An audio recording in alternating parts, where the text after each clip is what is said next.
Hello doctors, welcome to MCQ of the day. So this MCQ says 3 months old child having paroxysmal cough with deep inspiration between the cough, conjunctivitis, diarrhea, and he's up to date with his vaccination. What is a causative organism? So I just wanted you to look for the age of the child. He is just 3 months old and he's having paroxysmal cough. Whenever there is paroxysmal word, always comes pertussis in your mind, right? But we have to look for the other associations as well, like conjunctivitis is here, diarrhea is here, and he is up to date with his vaccination.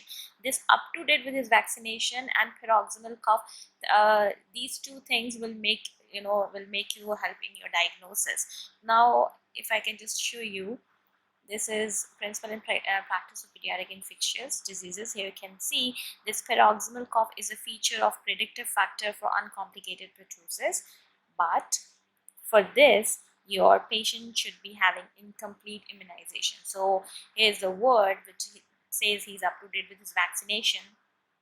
This gives you a clue that this does not actually a pertussis.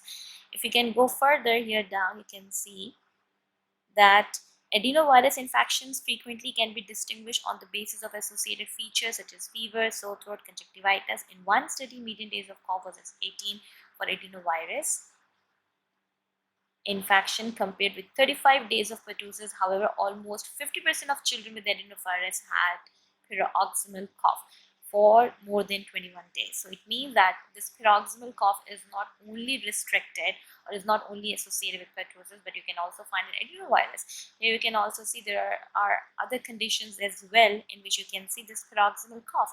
Paroxysmal cough, especially with an inspiratory whoop, not only in pertussis, but you can also see in adenovirus infection, in parainfluenza, in the respiratory syncytial virus as well.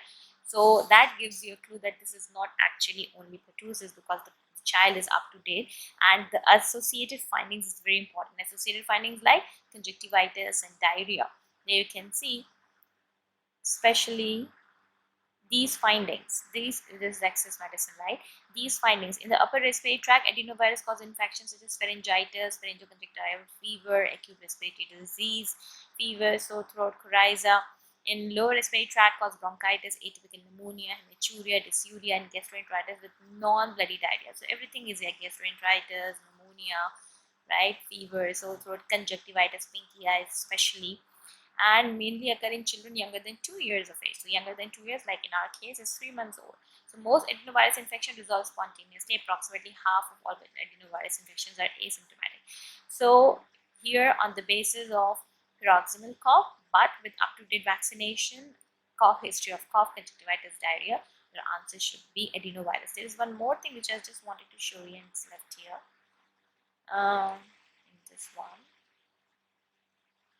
if it's a case of chlamydia trachomatis, here you can see it's distinguished by typical staccato cough, that is breathe with every cough.